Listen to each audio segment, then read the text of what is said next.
Let's begin just with a little centering moment together, shall we? Will you chant Om with me one time?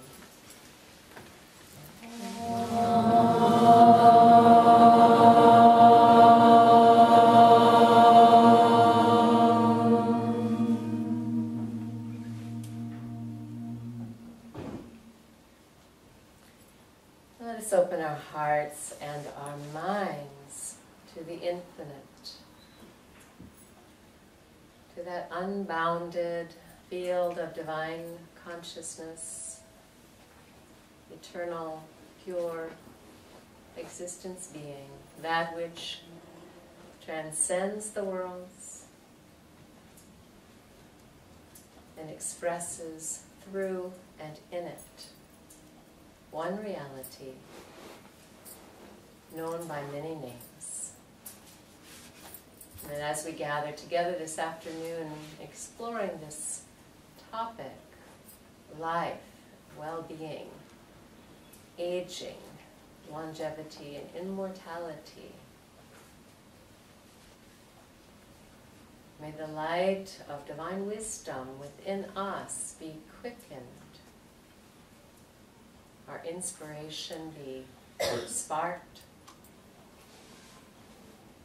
so that we are guided and inspired to live in the highest way, that our divine qualities may be expressed, and that we ourselves may be the presence of peace, divine love, joy and wisdom in our families, in our community, and in our world. Om Shanti Shanti Hari Om Shanti. May absolute peace and divine love pervade the whole universe. Om.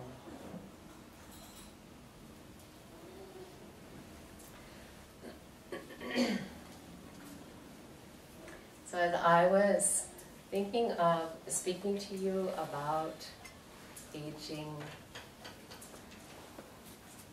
purpose of life as we look through the lens of yoga, I was reminded of a saying from the Vedas. I don't know which one and where, but it goes something like this.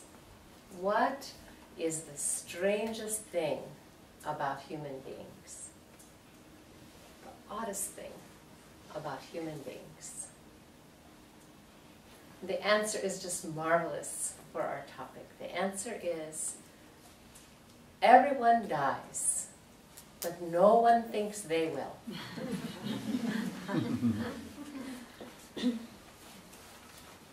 And I actually think that there is a very good reason for that. Although we have to overcome the way we see that in order to follow this Ayurvedic wisdom and live a long and healthy life, a purposeful life. But I think that the reason that we don't necessarily see our own mortality is not just that we want to avoid death. That's a big part of it. And especially in this culture, it's a big part of it. You know, when I was in India and they have the funeral services right there, you know, where people can see, it's very much an integral part, birth and death, it's right there. Here, when someone dies, they get them out of the house, the body out of the house as fast as they can get it out of there. The relatives are sort of glad to have the body taken away and off to the mortuary, and it's like that. So I think there's, of course, a bit of that where we don't really want to think about it. But I think at the core of it is really our innate knowing that we are immortal beings. That in our essence, our essential self, actually does never die. And so we have an awareness of that.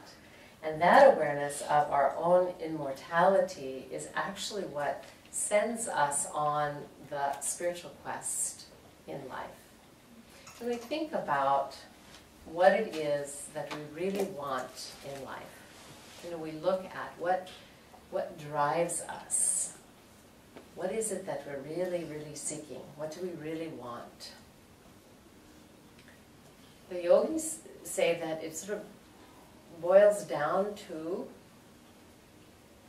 3 things. We want to be happy, right?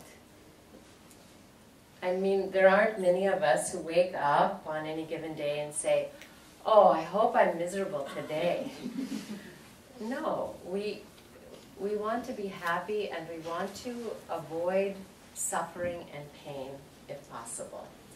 And it is so for all creatures. And we also want wisdom. We want knowledge. We want to know. We want to understand. We seek to know. We're curious. But we don't just want to know. We don't want just a little bit of knowledge. We want infinite knowledge. We want to know more and more and more. And the last thing the yogis would say is that, of course, we want to live. Just like the little fireflies that Shunyaji was talking about. We want to live. We want to stay in these bodies. We don't want to live just for a little while either. We want to live forever. And that is connected to the truth of our being, which does live forever. And in fact, yoga would say those 3 things that we seek: happiness in its higher form, bliss, wisdom, knowledge of truth, and life, pure existence, immortal existence. Those are all qualities of our own soul. They are inherent to our being. And so we search for that because we have lost contact with that inside of ourselves. And that whole purpose of yoga as a goal of life and a way to achieve that goal, yoga is both the goal and the way to that goal, is to return to ourself and to discover those qualities that we are seeking outside. You know, we look for happiness in the world. This thing or that, this person or that is going to do it for me. And it's tricky because usually it works for a little while. But then there comes disappointment because everything in the manifest world is subject to change. So this happiness that we're seeking is eternal happiness, happiness that doesn't change. And this is a quality of the soul. So yoga is about returning to ourselves and discovering that so that we can live in our wholeness, we can live in our fullness. Now, I said also we seek to live. We seek life and not just a little while. We want to live forever. But we, as Shunyaji was saying, none of us want to live a life that is painful or diseased. We want to have a happy, healthy, immortal life. We'd like to live forever and be strong and healthy. So the sciences of Ayurveda and yoga work together to help us live a healthy life so that we can make progress on the spiritual path in life, so that we can accomplish our worthy goals, so that we can awaken fully in this lifetime, become self and God realized, which is the goal of yoga. There's a story that Paramahansa Yogananda, my guru's guru, would tell. And this is a story about a man who had the blessing to have an appointment with the king. He was given this blessing that he would have an opportunity to meet with the king. And he was so excited about having this opportunity that he came to the palace grounds a little bit early because he just didn't want to miss it. And the palace grounds were so beautiful. They were like wherever you were, with the peacocks and the juicy foliage. And so when he met the guard said, "You're a little bit early, but you can wait or you can enjoy the garden and until your time to see the king." So the fellow looked at the gardens. They were so beautiful. And he just kind of wandered off, from one flower to the next, from one pool of water to the next. And, lo and behold, he was gone for more than an hour. And oh my goodness, he came back to the guard and he said, "I'm so sorry." And the guard said, "I'm sorry, you have missed your time." And he ushered him out. And Paramahansaji, when he would tell that story, would say, if only the fellow had kept his appointment with the king, he could have visited the garden any time. And so he would tell this story as a teaching story to say, we are all here for a divine purpose. Every single one of us, a divine purpose. And part of this process of understanding how to live purposefully, understanding the cycle of aging, has to do with living a focused life, living on purpose, knowing what we are here for, why we are here, so that we can arrange conditions in our lives to be successful. Now, yoga has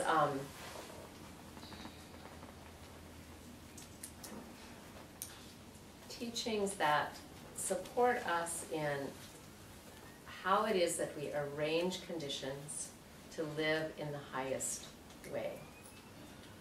The goal of yoga is self-realization, awakening to the truth of our being, and not just awakening to that, but realizing it. And realizing it means to know it intellectually, but also to have experienced it directly. So it's one thing to understand, it's another to know. So the goal of yoga is this self-realization, to realize what we are, so that our lives are lived in the highest way, in harmony with that truth of our being.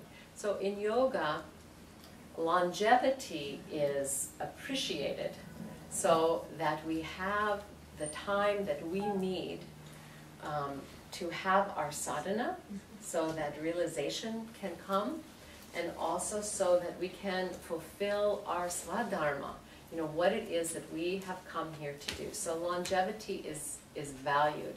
And I think that's one of the reasons that yoga is such good friends with Ayurveda. So, they're like best pals, called sister sciences. And that is because, yoga gives us this focus of the purpose of life, which is also there in Ayurveda.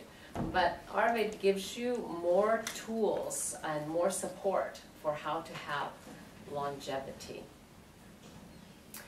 But of course, yoga says that we have to understand what the purpose of longevity is, and also what our real immortality is. And to understand that we can come to live our immortal life right now. Yoga doesn't hold that you die and then you have your immortal life. My guru says, some people think that they'll just do whatever they want in life, and then when they die, at the moment of death, they will awaken. He says it's possible, but from his perspective, that's cutting it much too close. That we should nourish the body and the mind, practice our sadhana, come to realize the truth of our being, and be able to live in the highest way to live our immortal lives now. In our lineage of sages, of gurus, Mahavtar Babaji was quoted as saying, "Few mortals understand that the kingdom of heaven extends fully to the earth plane." So in yoga, we don't see heaven or immortality as some other state or some other place, but really as the core of our being. It is the ground of our being that is immortal. And so in yoga, we learn how to have a healthy body, but principally how to quiet the mind so that we taste that immortality. So we experience it directly. And the little book of poems that I brought is one that I'll share with you now.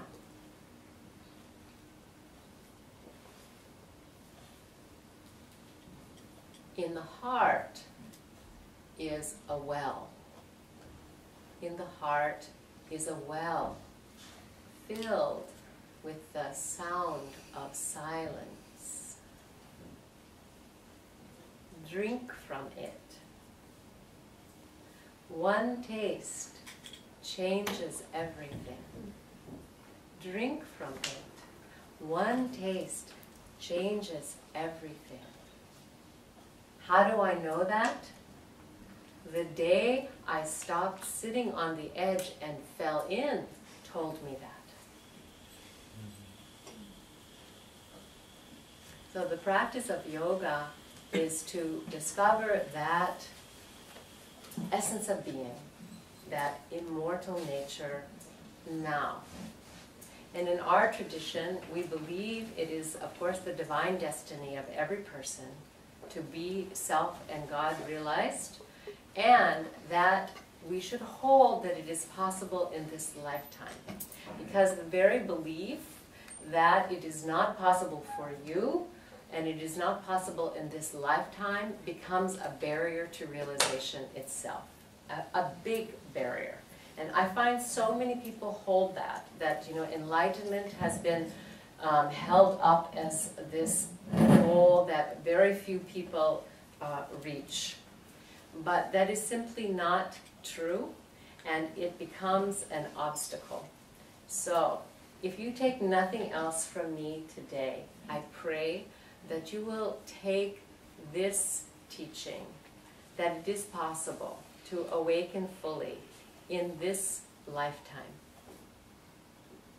and that you will take that blessing and feel the stirring inside of yourself to begin to arrange conditions in your life to do what you need to do to live your immortal life now. Now I'll say a few things about how Vedic sages have structured periods of life according to the philosophy, so that these stages of life can be intentional.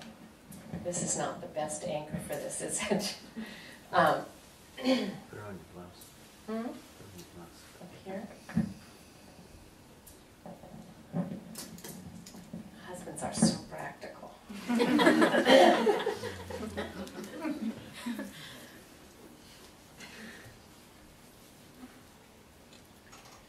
So in the Vedic teachings, there is a system that is put forth, the 4 stages of life, called the ashramas. And I just want to talk a little bit about that before I conclude.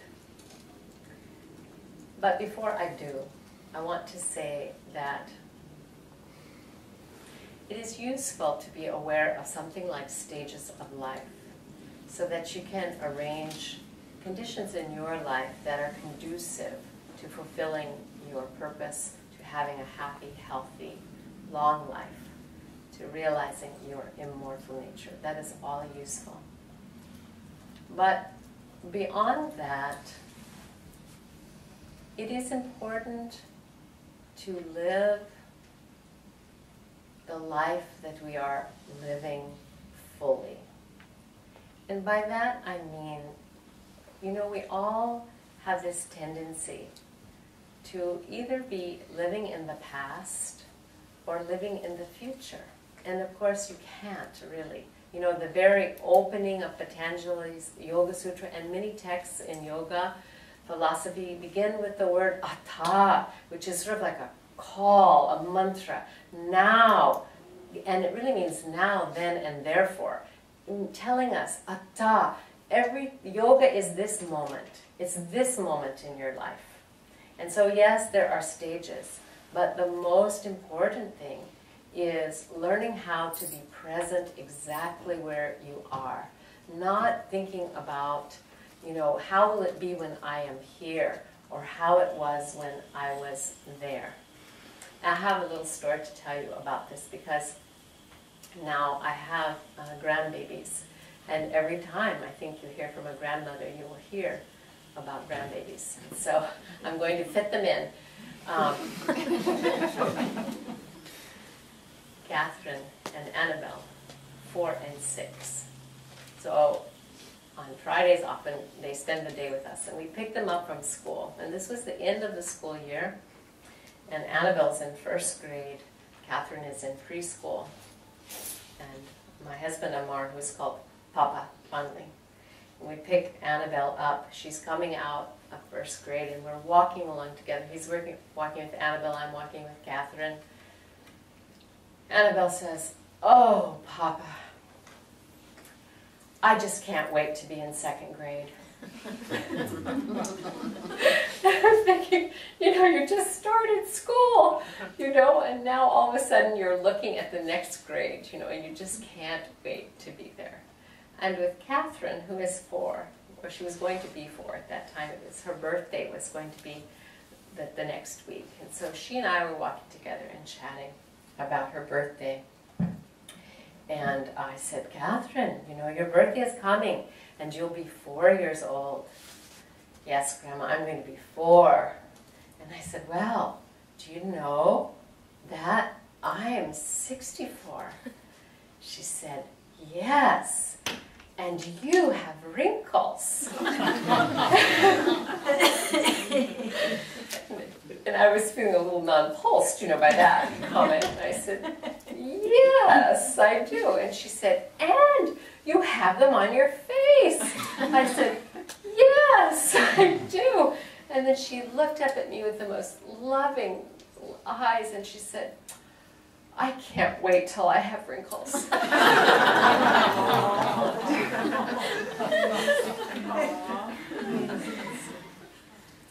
So it is one of my favorite stories about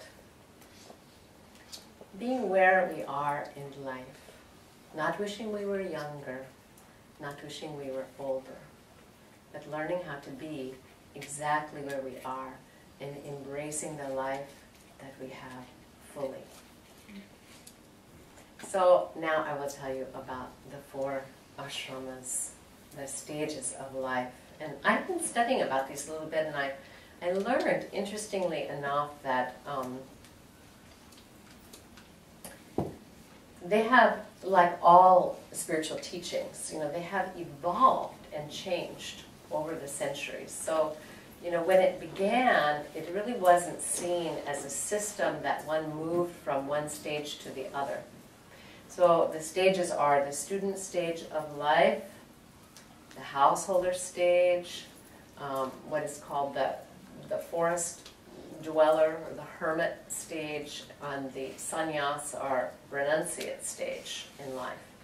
So originally when this began, this teaching of stages of life, the ashramas, it was taught that once a person went through the completed the student training stage, then they would choose which path, whether it was the path of householder or whether it would be the renunciate life.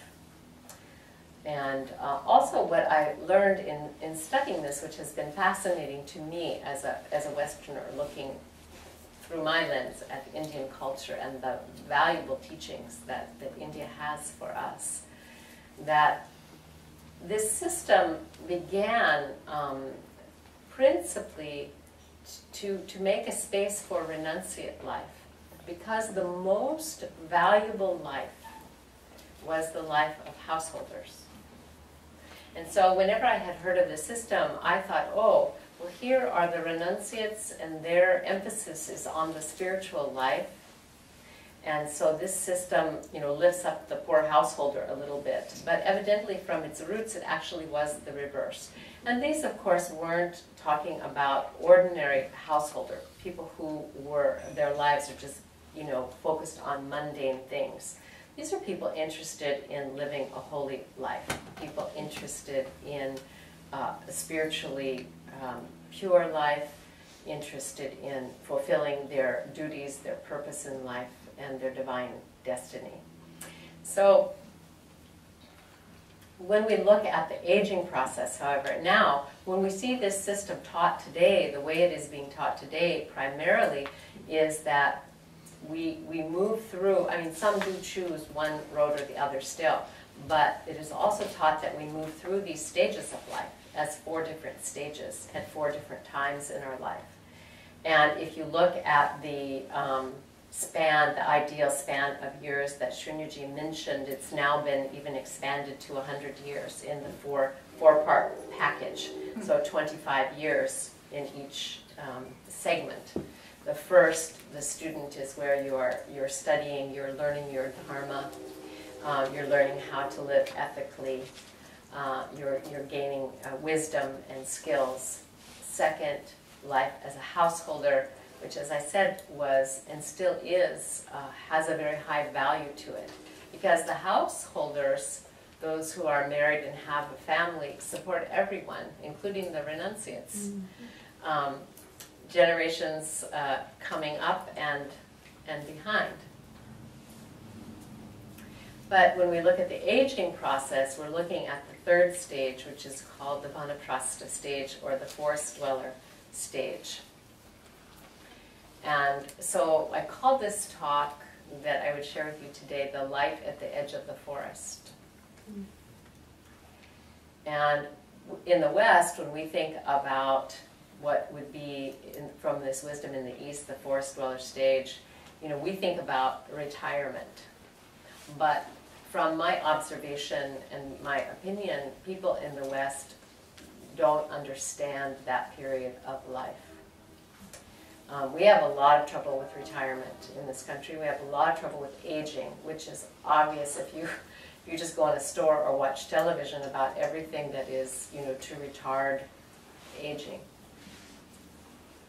But that period of time is considered the time where we have a stronger focus on our spiritual life. That is why it's a hermit stage or the forest dweller stage. Now, today in our modern lives, it doesn't mean that you have to go away and be a hermit. It means time to simplify your life. It means that if you have children, that your children are grown at that time, and you begin to be more in a mentoring role, both in your work and with your family life. So you're not so hands-on. You begin to be more hands-off and training and mentoring. So in the forest dweller stage, when you're beginning to withdraw from this world, really, from society, but you're doing it in a methodical way by simplifying your outer life and enhancing your inner life. And I don't know how it is for you, but so many people I have talked to, the grandparents are very important figures in a child's life, and in particular as spiritual mentors. My grandmother was for me, my husband's grandfather was for him. And this is the proper role of the Vanaprastha stage, where you are providing this spiritual mentoring. And interestingly, when I thought about the title that just came to me in meditation, The Light at the Edge of the Forest, I think, when we think about taking our energy out of the activity of life and moving towards the forest, Perhaps we think about the light being in the big city, you know, the lights of the big city, and the light at the edge of the forest is we're going into the darkness. But no, spiritually it is reversed. The light of the forest is the light coming from the forest. It is the light coming from the eternal flame of the divine self that we are moving ever closer to as we begin to more strongly shift our focus into the heart of our own being. And, you know, then beyond that is the stage of renunciation and one becoming completely free. So when it is time to leave this realm, you're ready. You're ready to go in a way that is graceful. And because you have let go of attachments and clinging to things or to people or to circumstances as the source of your happiness. You've come to abide in the self and know the source of real freedom. Then, so the sages say, at that time one is able to let go in freedom. One of the obstacles to yoga, to samadhi, to self-realization is one of the kleshas. This is one Shunyuji was touching on when she began, which is abhinivesha, which is clinging to life. And so this is something we face, you know, all the time because it is instinctual. It's instinctual for all beings to cling, you know, to this body because there is that identification with the body, the mind, the roles we play. But yoga is all about breaking that identification, coming to identify with your immortal self. So abhinivesha as a klesha, an affliction or an obstacle to full realization is this instinctual clinging. But beyond that, I want to say that it is also, as we are aging, abhinivesha shows up as clinging to life as it used to be. You know, to trying, I see people trying to do the same things, trying to live in the same way, although they are aging, and life should be changing. They should be changing their circumstances so that they can move gracefully into the forest. And so that obstacle, abhinivesha, is also seen as is trying to hold back time. But the yogis say this is a mistake. Don't worry about time. Get yourself anchored in immortality. Let's meditate together for just a moment.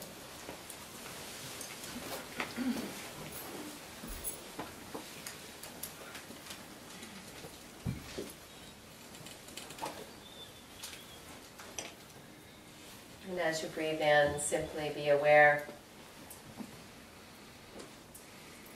that you are diving into the well of silence, touching upon your immortal divine nature, the ground of being upon which all thought activity arises.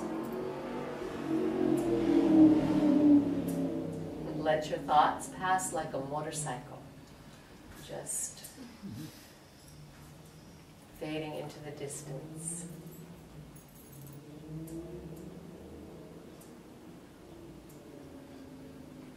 And for a moment experience the silence, the depth within you.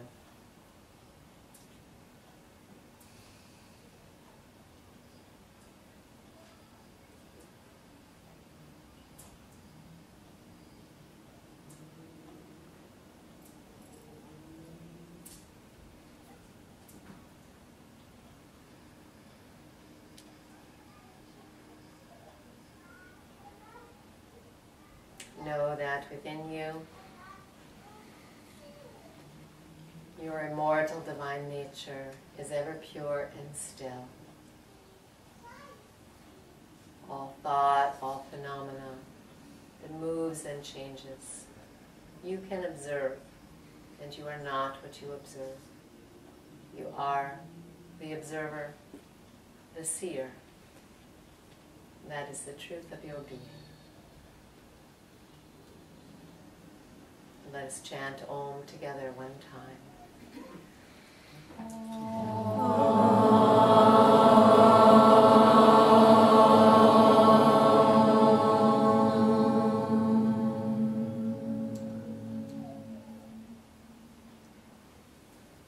Namaste. Reverence to the divine within you.